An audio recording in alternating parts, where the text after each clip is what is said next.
Would you buy this property on the beach in the Mornington Peninsula for $900K? In today's video, Simon and I sit down and spend 5 minutes reviewing this particular property, the pros, the cons, the good and the bad, to decide if we would go out there today and spend $900K picking up this property. Now, the first property that Simon and I are gonna have a look at over the next 5 minutes today is number 28 Bayside Grove in Seaford, which is a beautiful suburb on the southeastern beaches of Melbourne, just above the Mornington Peninsula. Now, as I said, we're only gonna have the next 5 minutes to do this, so set the timer, Sam, let's go.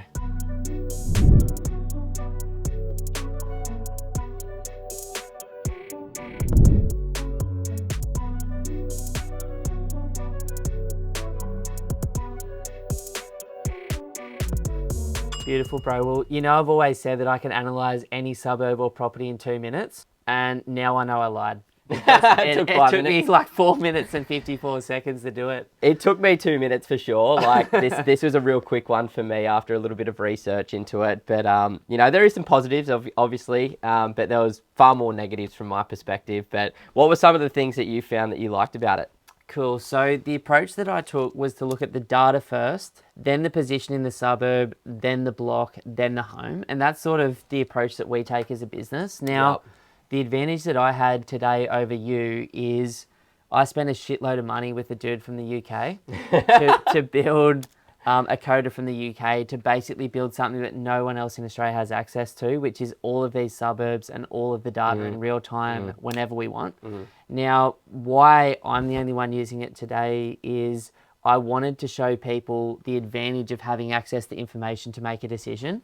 I made a decision that I liked the suburb straight away. Yeah, easy. Like within 1 second, I knew I wanted to own the suburb, but the property was like the second step. So from a data perspective, I like that it was 35K in the city on the beach. Yeah. I like that in the last 10 years, this particular suburb in Melbourne had only done 6.56% per annum.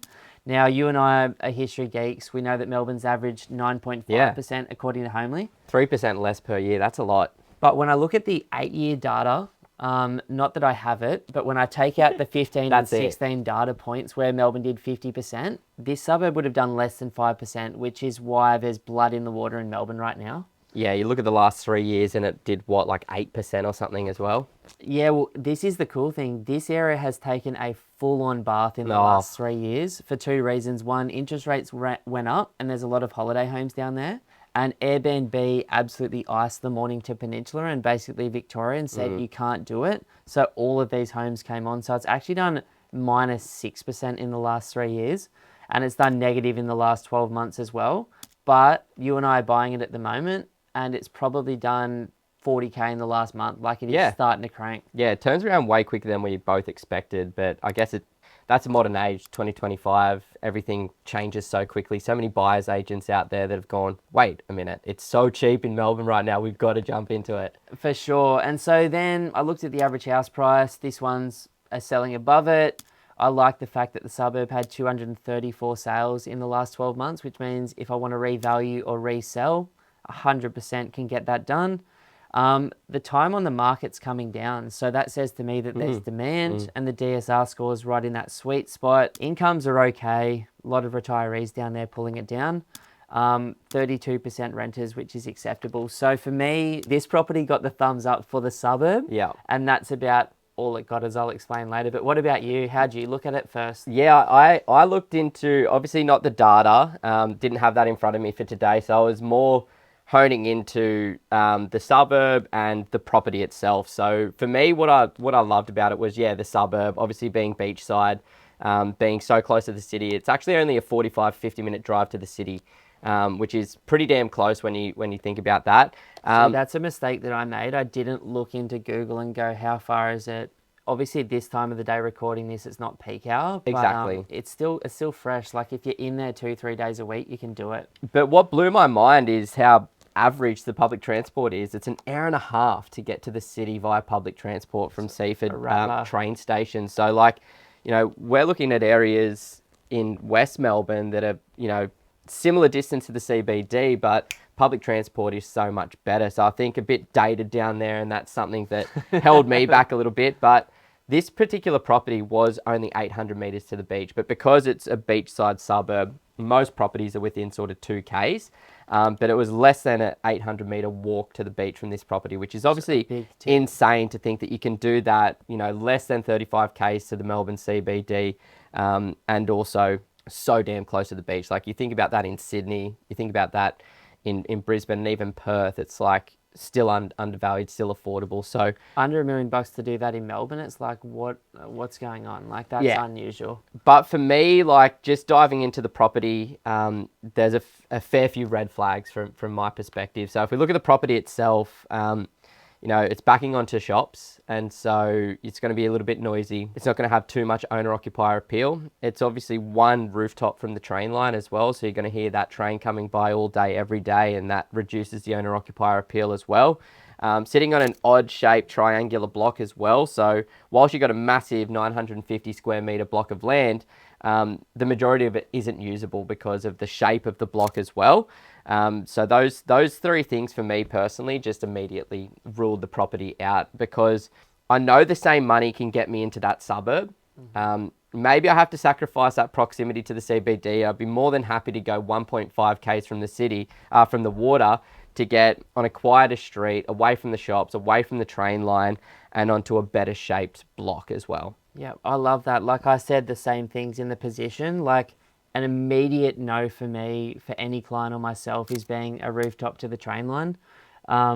The same thing, that the front of the property is actually backing straight onto an industrial site, which is noisy and isn't everyone's cup of tea, and potentially dangerous at different times of the day as well. And I did like the fact that the position is so close to the beach as well, being under a K. So for me, I would have immediately ruled out this particular property based on those. And so for me, just straight up, it's a no based on that. But then I went into the block. I agreed the shape is weird. You can't develop blocks like that. I didn't get a chance to do flooding, see what's under the ground in terms of a dial before you dig. Didn't look at housing commission or anything like that. So there'd be other parameters that would rule this out for me as well. But I did like the land size. Like, I'm always looking personally, when I can afford it, to get blocks over 600 square meters. But this is the big asterisk here. I've bought blocks personally as small as 249 square meters, and they doubled in the last 10 years. Our dad also owns a property, main road, train line, car park, and it is still gone up by $1 million in Sydney in the last 10 years. So you buy what you can afford, and obviously there's a market for this. If this was in a better street, with that land size in that same suburb, it would be probably selling for 1.3 mil. So, well, that's what I liked as well. Like, if you're on that western side of the train line, closer to the beach, then you're not getting anything for below $1 million. No chance. Not at all. So, you know, you got to just weigh up that entry cost. And it's like, for me, I'm happy to go that tiny little bit further from the water just to get into the high quality suburb as well. As much as I'd love to be able to buy in Seaford, I don't think I've got the budget to be able to do it, because when you look at it, to get into a good quality property, you are looking at sort of 900 to 1.1 mil at the moment. When I looked at the house, I love the fact that, like many properties in Melbourne, the flooring and the paint had been redone. I also thought that this property is so old that arches are cool again, and that the arches actually look pretty fresh in there. Isn't that funny, eh? All things come back around. I didn't necessarily love the fact that it was a 3-bedder. Although I personally own 3-bedders, I have a preference now post-COVID to go to 4s when I can afford them. But a lot of my existing portfolio is 3-bedders, and they've also cranked in value. Just to talk on that, like, that's what I thought was pretty good about it, because I saw the property got sold in October 2024 for $830,000, or $820,000. And it was unrenovated when it sold back then. Now, obviously they've got in there, and because we've done so many renovations for ourselves, you know, they did a big cosmetic renovation. They would have spent, you know, minimum 50, but probably closer to $100,000. And, you know, now it's on the market for between $850,000 to $935,000. Now, taking into consideration that's probably going to sell above $935,000 given the suburb and the heat there at the moment, but still, like, you know, knowing that they've done all of that work for you over the last 6 months is something that I actually liked about the property as well, because it is low maintenance and tenant ready, even though it is an older home. You know, Melbourne is the only market in Australia where I can see right now you're buying houses and getting the land for the cost of just the home. Like there's a home that I bought for one of our team members, Jody, yesterday, that literally was an $800,000 build, and I paid $790K for the home and got $550K of land Incredible. thrown in. Like it is absolutely insane down there right now. Or an unrenovated shitbox home in Seaford could be $850, and a beautifully renovated home in Seaford at the moment could be $900, but there's $200,000 worth of work in it. So the market's not pricing it properly. You and I saw that in Sydney back in the day, and we saw it in Brisbane probably 5 to 7 years ago. That is blood in the water when the market's not doing it. But on top of that, I didn't like the fact that the living, dining, kitchen was closed, but for properties that are this small and this of age, that is normally the case. I did like the fact though that you could open up the family, dining, kitchen and living rooms in that floor plan and create something much nicer longer term. I did like the fact that it had a massive large laundry that you could actually turn into a second bathroom as well and increase the valuation on the property too. Yeah, I personally wouldn't do any work to the existing house. If I were to buy that, if it were on a different street, I'd probably just hold it, rent it, land bank, come back to it, bulldoze, start from scratch, build a duplex on it in the future. Yeah. Because like the property Not that still bad is over boy. 50 years old. So the $1 million question is, would you buy this property or not? No Yeah. from me. It's a big no for me as well on this one. I think for those key reasons, and as an investor, you just can't sacrifice the things that are just no's. In our business, we probably have about 120 to 140 things we look at for a client for a property. And of those things, if there's 3 to sort of 10 of these immediate no's, then we don't even look at it for a second further. They're big rocks that we're saying no to as well. They're not little rocks, but everything has its pros, everything has its cons. We got to weigh these up together. It's super fun to do this together for ourselves, for our colleagues, for every single one of our clients as well. Like this is a daily for us. Love that we were able to do the research in 5 minutes and we got the explanation across in about 10 minutes. G'day guys, my name's Ben and I'm the director here at Pumped on Property, and I just wanted to say a massive thank you for watching our content today.